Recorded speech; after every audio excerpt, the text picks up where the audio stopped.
el hijo del hombre que fundó Morena, acaba de dejar el cargo más estratégico del partido gobernante, el que mueve los votos, el que organiza la maquinaria territorial en cada estado, en cada municipio, en cada colonia, donde Morena necesita que alguien sepa cuántos militantes tiene, dónde están y cómo movilizarlos el día de la elección. El que controla el padrón de 12.2 millones de afiliados, el motor operativo del partido político más poderoso que México ha tenido en décadas. Andrés Manuel López Beltrán renunció a ese cargo el 25 de mayo.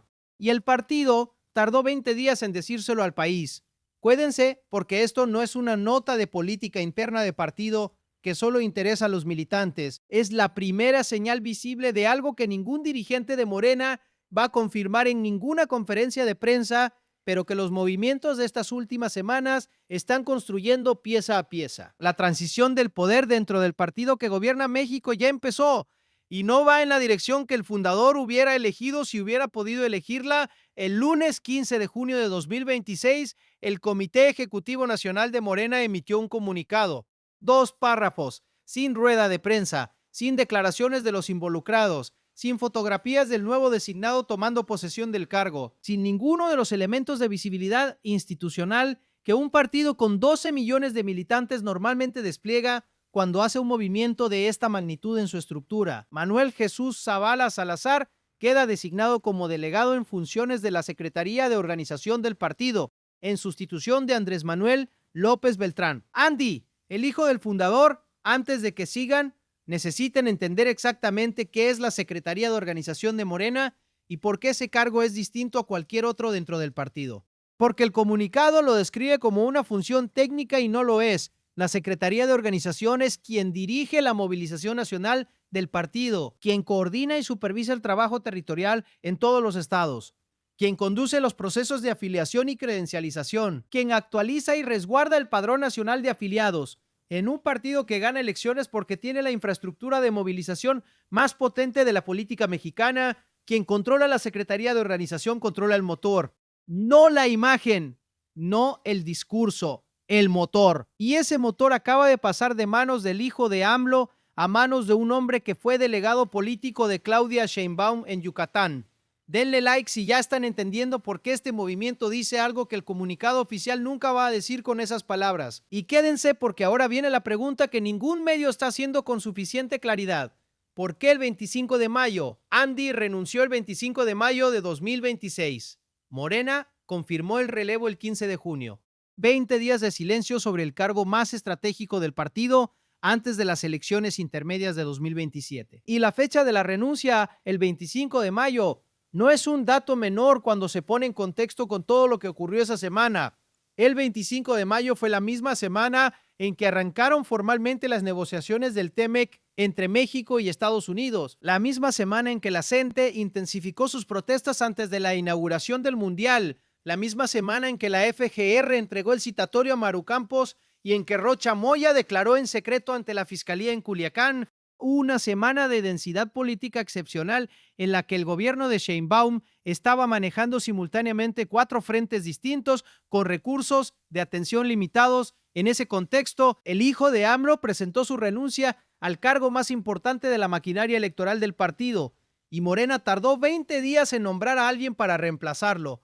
Esos 20 días de vacío son la segunda señal en esta historia, porque una organización política que tiene 12 millones de militantes y que está construyendo su estrategia para las elecciones intermedias más importantes en lo que va del siglo, no puede permitirse 20 días sin titular en la secretaría que coordina esa estrategia, a menos que la urgencia de resolver ese vacío no sea tan alta como debería ser, o a menos que la transición haya requerido negociaciones internas que tomaron 3 semanas en cerrarse. Espérense, porque ahora viene el perfil del nuevo titular y lo que ese perfil dice sobre quién tomó la decisión de nombrarlo: Manuel Jesús Zavala Salazar, abogado de Campeche, egresado de la Facultad de Derecho Alberto Trueba Urbina, de la Universidad Autónoma del Carmen, diputado local en Campeche, presidente del Comité Ejecutivo Estatal de Morena en esa entidad, delegado regional de los programas para el bienestar en Campeche, y después de eso, el movimiento que define su perfil político, delegado de Claudia Sheinbaum en Yucatán durante el proceso electoral 2023 a 2024, Ese último cargo es el que importa. Zavala no fue delegado de AMLO en Yucatán, no fue delegado del CEN en Yucatán, fue el representante personal de Sheinbaum en ese estado durante el proceso electoral que la llevó a la presidencia. Eso significa que Zavala es un cuadro que construyó su relación política con quien hoy ocupa la presidencia de la República antes de que esa persona llegara al poder. Un hombre que demostró lealtad y capacidad de operación territorial en el momento en que Sheinbaum más lo necesitaba. Y ese hombre es ahora quien controla la maquinaria organizativa de Morena rumbo a 2027. Para entender por qué ese detalle importa, hay que entender que era Andy López Beltrán en la misma ecuación. Andy no llegó a la Secretaría de Organización por méritos propios acumulados durante años de trabajo territorial en distintos estados. Llegó porque es el hijo de AMLO. Ese es un hecho que ningún análisis honesto puede ignorar, aunque sea políticamente incómodo nombrarlo con esa claridad.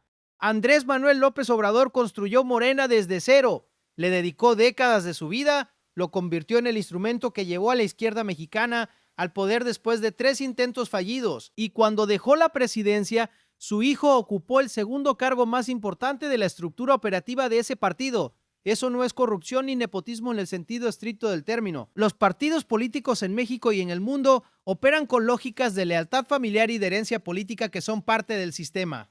Pero sí significa que el peso de Andy en ese cargo no venía de su trayectoria, sino del apellido. Y un partido que necesita máxima eficiencia operativa para enfrentar las elecciones más difíciles de su historia reciente, con la oposición creciendo en el norte, con la CNT en las calles, con Washington mirando a sus gobernadores, con una derrota de 16-0 en Coahuila que nadie ha explicado completamente, no puede permitirse que el cargo más importante de su maquinaria electoral esté ocupado por lealtad simbólica al fundador si esa lealtad no viene acompañada de los resultados que el momento exige. Cuídate porque ahora viene la conexión que ningún análisis convencional está haciendo entre la salida de Andy y el 16-0 de Coahuila. Coahuila fue la única elección de México en 2026, el único termómetro real antes de las intermedias de 2027. Y el resultado fue el peor de la historia reciente de Morena en ese estado. El PRI ganó 16 de 16 distritos. Morena llegó al 26.1%, el partido que en 2018 y 2024 se presentó como la fuerza política imparable de México, quedó en segundo lugar a 30 puntos de diferencia en el único estado que votó este año. Andy había invertido esfuerzo y recursos organizativos en Coahuila. La Secretaría de Organización tiene la responsabilidad de construir la estructura territorial en los estados donde Morena es débil. Coahuila es el estado donde Morena ha sido históricamente más débil y los resultados del 7 de junio mostraron que esa estructura, cualquiera que sea su estado de desarrollo, no fue suficiente para mover a los votantes de Coahuila en ninguna proporción que cambiara el resultado. El 16-0 ocurrió el 7 de junio. Andy había renunciado el 25 de mayo. La secuencia temporal dice que la renuncia precedió a la derrota, pero la derrota puede haber sido la confirmación de que la decisión de aceptar la renuncia de Andy y dejarla correr durante 20 días sin generar urgencia era la correcta.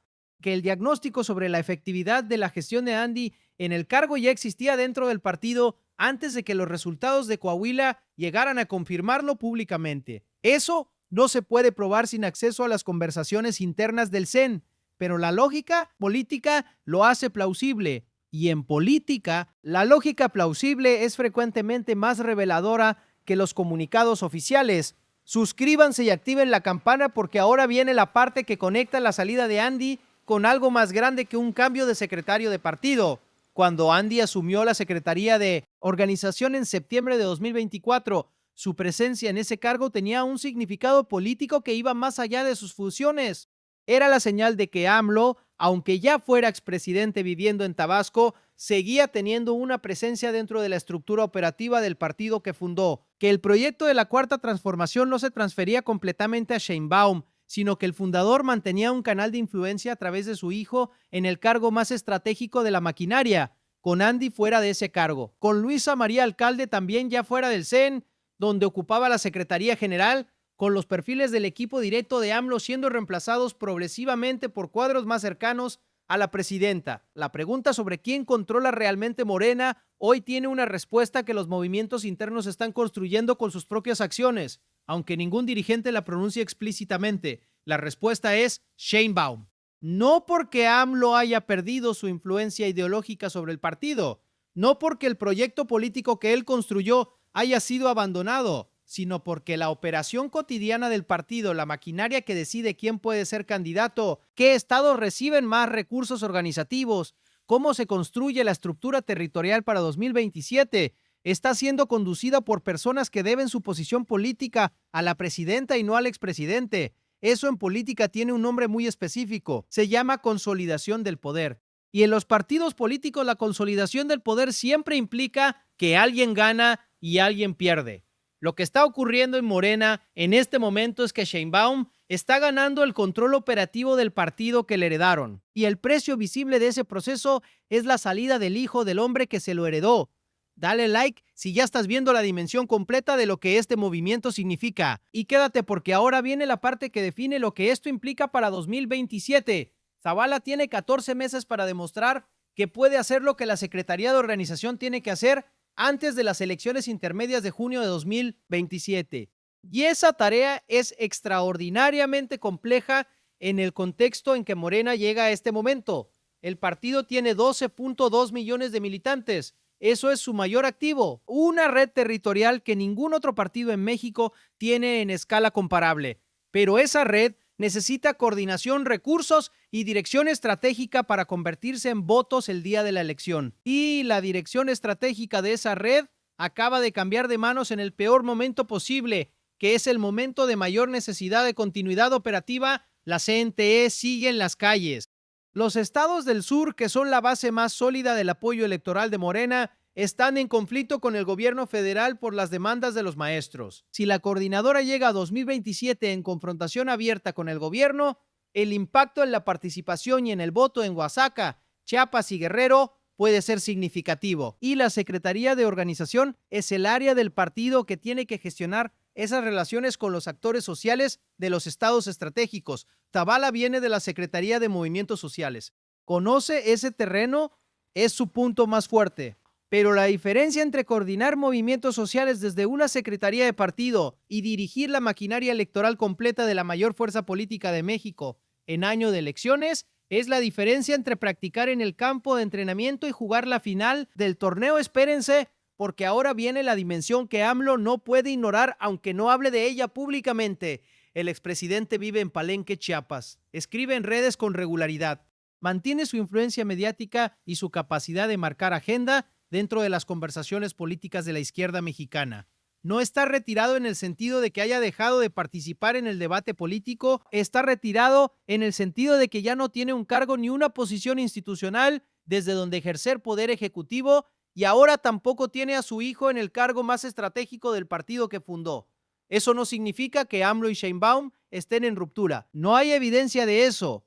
La relación entre los dos ha sido descrita por múltiples fuentes como respetuosa y funcional. Sheinbaum ha mantenido la continuidad de los programas sociales del proyecto de AMLO. Ha defendido el legado de la Cuarta Transformación en cada mañanera. No ha renegado del fundador ni de sus políticas, pero el control operativo del partido y la continuidad ideológica del proyecto son dos cosas distintas. Y lo que los movimientos internos de las últimas semanas están mostrando es que Sheinbaum está construyendo el primero con su propio equipo mientras mantiene la segunda como narrativa pública. Eso es exactamente lo que hace un político que ha llegado al poder y está consolidando su posición. Lo hace bien, lo hace dentro de las reglas del juego, pero lo está haciendo. La pregunta que AMLO tendrá que procesar, si no lo ha hecho ya, es si la consolidación del poder de Sheinbaum en la estructura del partido que él fundó es el resultado natural del proceso político que él mismo puso en marcha cuando la eligió como su sucesora, o si hay algo en la velocidad y la dirección de esa consolidación que no corresponde exactamente a lo que él esperaba cuando entregó el cargo. Esa pregunta no tiene respuesta pública disponible y probablemente no la va a tener en el corto plazo porque ninguno de los dos actores tiene incentivos para generar un conflicto visible que daña a Morena antes de 2027. Pero los movimientos internos del partido leídos en secuencia cuentan una historia que los comunicados oficiales no cuentan. Luisa María Alcalde sale del CEN. Andy López Beltrán sale de la Secretaría de Organización. Los perfiles de Sheinbaum entran a la Comisión Nacional de Elecciones. El hombre que fue su delegado en Yucatán toma el control de la maquinaria territorial y el comunicado dice que todo es parte de una estrategia de fortalecimiento con miras a 2027. La estrategia de fortalecimiento existe, es real. Y el que se está fortaleciendo en este momento dentro de Morena es el proyecto de Sheinbaum. Llegamos al payoff, a la respuesta que toda esta historia ha estado construyendo desde el primer párrafo. ¿Por qué se fue Andy realmente? No por Chiapas. Chiapas es el destino elegido para una salida que ya era necesaria por razones distintas.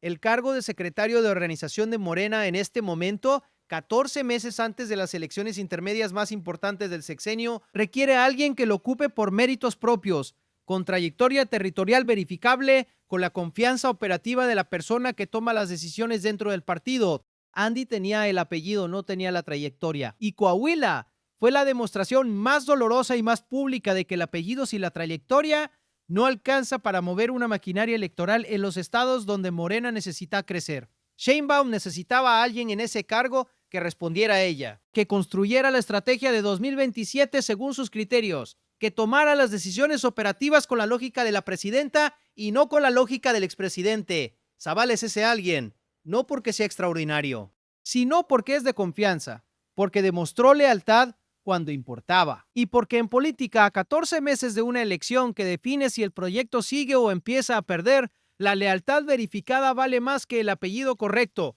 Lo que este movimiento dice sobre el estado interno de Morena es esto. El partido está haciendo la transición que tenía que hacer desde que Sheinbaum asumió la presidencia, pero que se retrasó por razones políticas evidentes.